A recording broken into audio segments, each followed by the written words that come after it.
बिस्मिल्लाहिर्रहमानिर्रहीम अस्सलाम वालेकुम तासु गोरे यो स्पेशल परवना मुंगा दे वक्त अफगानिस्तान काबुल की मौजूद है and we are honored to have a special envoy for Pakistan affairs from Afghanistan Umar Daudzai sahab और सर मुंगा डेर खुशहाल है कि तासु सरा मुलाकात शो और it's an honor for us to have you with us and obviously I'm here to talk about those few matters that really matter.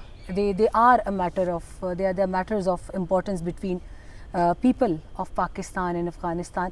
और मुंगा बखबर अतर को कम चे द उलस नवाला उलस पूरे द पाकिस्तान और द अफगानिस्तान तरमंजा मामलात दी अगे पहकला बखबर को और मुंगा दा वाड़ू चे कम रूटीन के खबरें कीगी आम पतों का खबरें कीगी द पाकिस्तान और द अफगानिस्तान पहकला आगा खबरें खो कीगी हुकम खबरें लाजमी अहमियत साथी मुंगा बा दाउज़ाई सेब सरा आगा खबरें ज़्यादा को सर डेरा मनन अस्तासु टाइम द पारा एंड ज़बा शोरू कम टोल नमक के चे पाकिस्तान लपारा अस्तासु फल जज्बात सदी टोल नमक के वदा खुसूसी सवाल बेवल जितासो सफ़ीर पर हैसियत मलता पातिशवी है और मुंगा तासु सरा इस्लामाबाद के कार हम करे दे और it was a golden period for the people of Pakistan and Afghanistan as well you worked a lot towards that नो अस्तासु जज्बात बिस्मिल्लाहिर्रहमानिर्रहीम ज़हम तास ज़रल कुमी खरागलास वायम काबुल तक खरागली अफगानिस्तान तक खरागली दास चे पाकिस्तान ज़मंग द पार द्वयम कोर दे दास अफगानिस्तान तासु द पार द्वयम कोर दे तासु द पार कोर दे खपल कोर तम खरागली और परातलू मंग ते Iftikhar वबख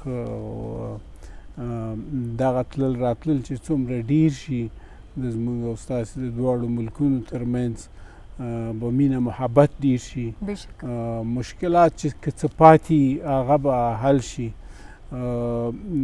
زما خپل جذبات شخصي جذبات خدای دی چې د انسان هغه د عمر بهترین وخت د شلو نه تر 40-50 او دا عمر د شلو نه تر 42 پورې دا ما پاکستان کې تیر کړی ماشاءالله چې کله نه شوروي اتحاد راغی منځ د مجاهد پیښور ته لاړم هغه ځای نه مې افغانستان ته تګ راتګ کوو هغه یو برحقه مبارزه وه په هغې کې ما سهم درلود او د پاکستان ولس موږ سره ولاړو په هغه مبارزه کې او بالاخره خدای تعالی په هغې کې کامیاب کړلو بیا هغې نه وروسته ما دپاره ډېر افتخار و چې زه د ملل متحد کې UN کې په یو ډېره ښه عهده باندې په اسلام آباد کې هم د شپږ نوي نه تر 2001 او بیا هم دا افتخار خدای تعالی راوبخښه چې دوباره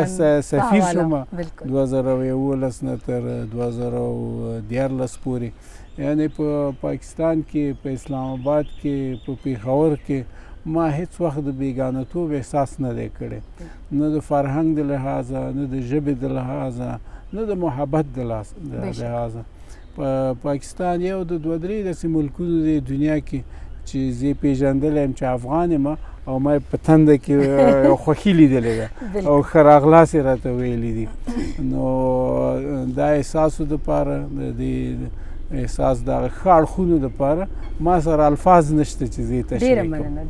What is your take on current ongoing situation between Pakistan and Afghanistan? You are taking care of a very important matter. It includes everything: education, health, trade, above all trade, which is now a matter of discussion between the two nations. No, what is your take on that? What is the state in that phase right now? For the first time in the past 20 years that I've been involved with the Afghanistan-Pakistan relationship, we hear that Pakistan says our policy in regards to Afghanistan and the region will be led by economic considerations, by economy, not by security. This is very pleasant for us. This is exactly what we expected Pakistan to state, and now they have stated it, and we have heard it from the top policymakers of Pakistan that economic issues will be the most important considerations for Pakistan. Now, as a consequence of that is the regional connectivity. Right. Because if Pakistan wants to have trade with Afghanistan and through Afghanistan with Central Asia, yeah. and Afghanistan wants trade with Pakistan and through Pakistan with the world and also with India. Now for that there is need for stability in Afghanistan, there is need for peace in Afghanistan. Regional connectivity, regional trade without stability and security in Afghanistan, it's useless, it cannot be done. Now we see that there is enhanced realization in Pakistani policymakers. Now we have to take steps together to institutionalize that and to operationalize that. That's a challenge. It's not easy, but both sides are intended to move on it. The visit of Prime Minister Imran Khan last year, November last year, was a milestone in this direction. And in the visit of General Bajwa a few weeks ago, or rather a month ago, boosted that understanding that's there. Now there are challenges in operationalization of that policy statement by the top military and civil leaders of Pakistan. And also in Pakistan we note that for the first time that I know, and I'm dealing with Pakistan, that the army and the civil government is exactly on the same page. They use even the same words. This was not the case in the past. So there is no difference coming from civil government and military top brass. We don't have to meet this and we don't and that one at the same time. So you are at the same table in Pakistan when you go there. Yes, exactly. But that was not the case in the past, and I hope in future also it remains this. So to summarize, the economic file is leading the security and all other matters. And Pakistan is a unified setup now when it comes to their policies on Afghanistan. Now, in terms of details, we are negotiating the new APTA.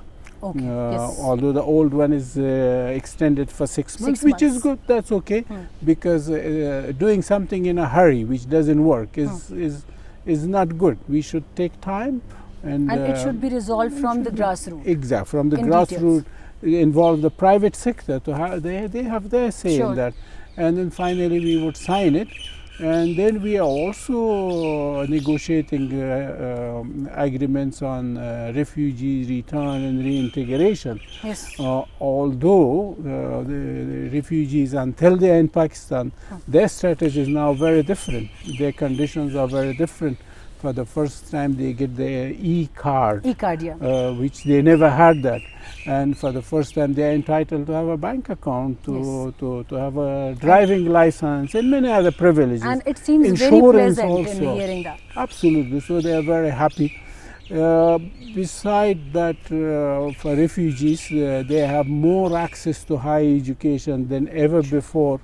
You might know that in the past 20 years, we have university level graduates of up to 50,000 Afghans, boys and girls. Now, not all of them on scholarships from Afghanistan, just less than 10,000 maybe there on scholarship. The rest are there from refugee camps. They have been to Pakistani schools and they have made it to universities.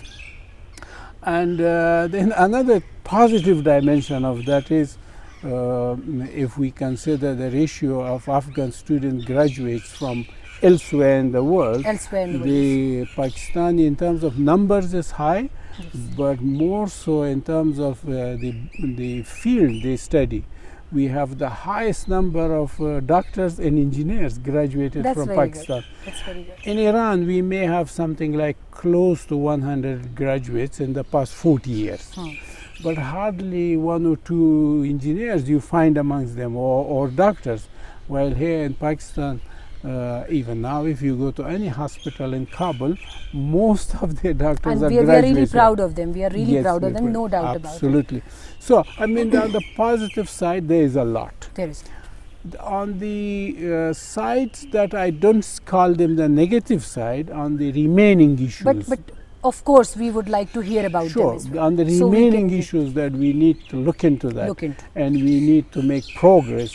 That's peace in Afghanistan. Sure. Now, Pakistan in the past 4 decades had a big say in both war and peace in Afghanistan. War, it starts from helping the Afghan Mujahideens against the Soviet Union. And peace, it starts recently that Pakistan has been playing a positive role in terms of facilitating talks between Taliban and the Afghan government. Now, that's an area that we have to do more. That's an area we expect more from Pakistan. While we believe that Pakistan wants peace and stability in Afghanistan, but we also know that Pakistan has a great influence over Taliban. And now it's time that they use that influence, and convince Taliban to give up. There are some positive changes on that side also. Okay. Like in my last visit to Islamabad in February, I requested my Pakistani brothers in the Ministry of Foreign Affairs that instead of calling for violence reduction, please call for ceasefire. Ceasefire. Yeah. And they did that. I heard you there. Yes, and they did that. And recently I heard Foreign Minister Qureshi who said immediate ceasefire. Exactly. We want it immediately. So these are all positive directions. We need to do more on that. And you think that both the nations are also on same page right now? If you want to give it a classification, what classification, what class, what rating would you give it?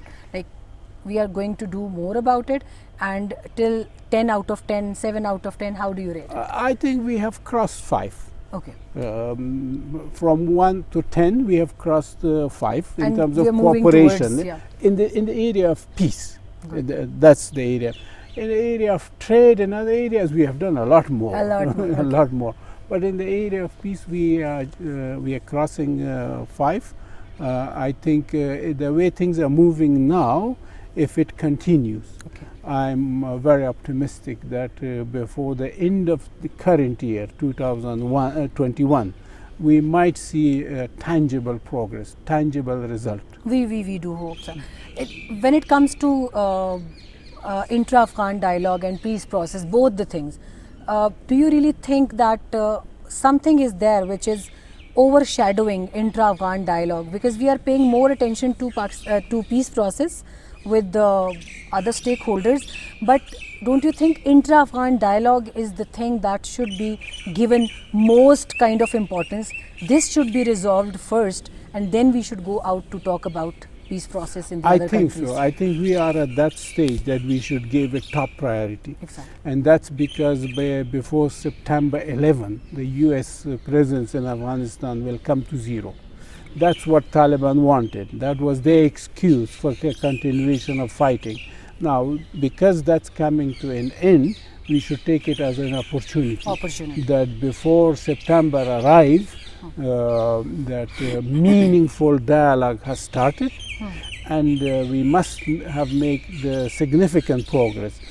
At the moment, we don't exactly know what Taliban wants. Because there has never been a meaningful dialogue between the Afghan government and Taliban. There is absence of that. There is absence of that, and that's where Pakistan can play a critical role to bring the two sides face to face. Exclusively. Yes, so that we know what Taliban exactly wants. And I don't think there is any other country at the moment that can play more significant role, more critical role than Pakistan. So when it comes to youth of Afghanistan, we see a lot that there are certain areas of life in Afghanistan. I was visiting Kabul everywhere. I was moving freely. I met a lot of people. Don't you think that still there is a lot of need to be done?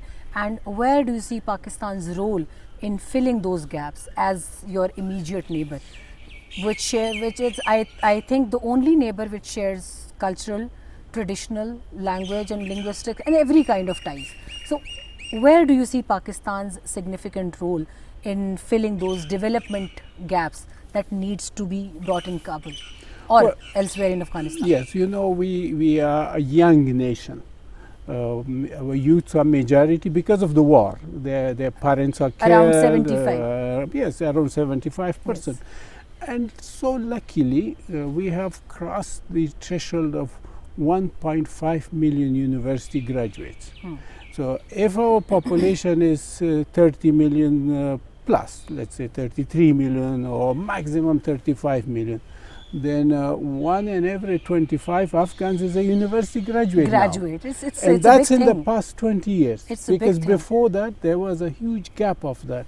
Now, that's our biggest asset.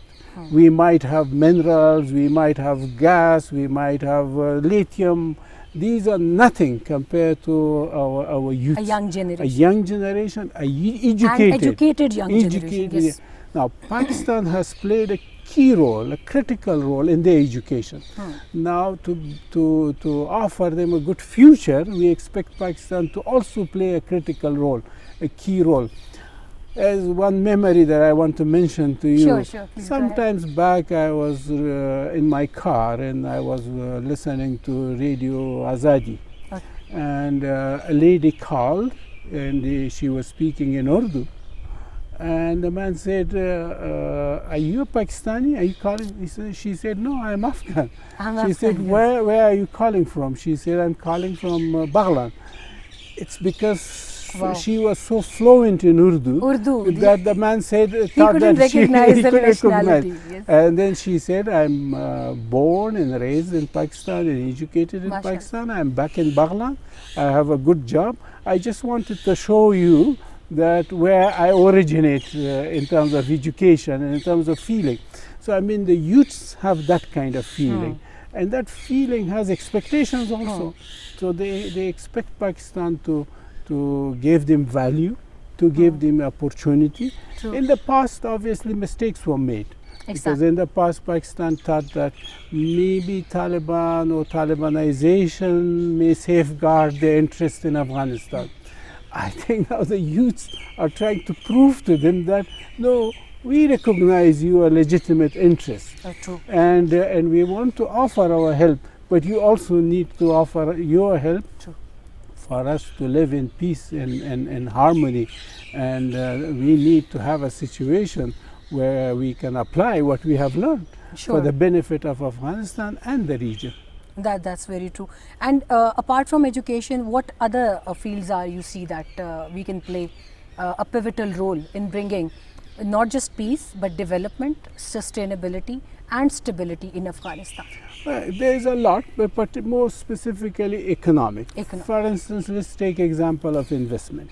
Afghanistan is having preferential treatments in European markets, in US markets. So if we manage to provide conducive environment to Pakistani investors to invest in Afghanistan and produce in Afghanistan and export it as Afghan products, that will benefit Afghanistan enormously. That's very good hearing it from you. One last thing, how can we use cultural opportunities, specifically sports diplomacy between Pakistan and Afghanistan? If Pakistan can use this tactic of diplomacy with India, whom with Pakistan has not that kind of a good relationship, but on the other side, Afghanistan is the country that is a brotherly Islamic country for us. We share everything with you. So why not this cricket diplomacy? Why not a friendly cricket match between the two nations' cricket teams? How can you play your role in bringing that dream to come true? In the past, let's say 20 years, our political relationship had its ups and downs. But the only area that was not affected adversely was sport. Sports, and more specifically cricket. That's a binding glue between the two countries. And we have to do more on that, have friendly matches in Kabul, a friendly match in Pakistan somewhere, in Afghanistan somewhere, in Jalalabad and others. Yes, and there are many other areas like media diplomacy, we should not forget that. That's also very important. We would like Pakistani media to travel to Afghanistan, Kabul, Mazar-e-Sharif, Kandahar, Jalalabad, everywhere. And also we would like Afghan media to have the opportunity to broadcast to Pakistani population, because at the moment they cannot. They are not on Pakistani cables. We are working towards and that. It's being worked out. And the third critical area which is moving very well, and that's another binding glue, that's parliamentary friendship. Parliamentary exchange. That's visits. going on very well, and I have to pay tribute to Asad Kaisar, who is playing a great role, to Shandana Gulzar, she is also playing a great role, here Nahid Farid and many others on our side, and Mr. Rahmani, the parliament, we call him chief of parliament, you call him speakers. So I think the parliamentary diplomacy is also moving very well, and we need to strengthen that. Thank you so much for your time, and I hope like it's just a tiny effort from our side, from Pak-Afghan Youth Forum side, that we are trying to instill this friendly diplomacy which is focused on economy for both countries, yes, and development of both countries and friendship of both countries apart from political sides. So we are expecting from our visit as well that there will be a friendly cricket match between the both teams, yes, and I'll request you to put in your personal efforts so we can do the same from the other side. Sure. You know, we have a document called APAPS, Afghanistan Pakistan Solidarity and Peace Agreement. Now, in that one, there is one specific area on cricket matches. We will follow that. There are many other areas. Thank you so much. And I have developed a roadmap for that. So it is there in the roadmap. You will witness that. Thank you so much. I'm taking this from you as a wonderful gesture of friendship and goodwill and love for Pakistan. And definitely it will be, the message is going to the people of Pakistan as it is, as you said. So thank you very much for your time, Most Honorable welcome, sir. And those messages are coming from our hearts. You are our musher, you are our elder, you. And we have a great deal of respect from you, for you, from the people of Pakistan, for the you. people of Afghanistan. Thank and you. I hope it gets transmitted as well. So once again, I'm highly honored to have this chat with you. Honor is ours. Thank you, Thank sir. you. Dera manana, dera manana.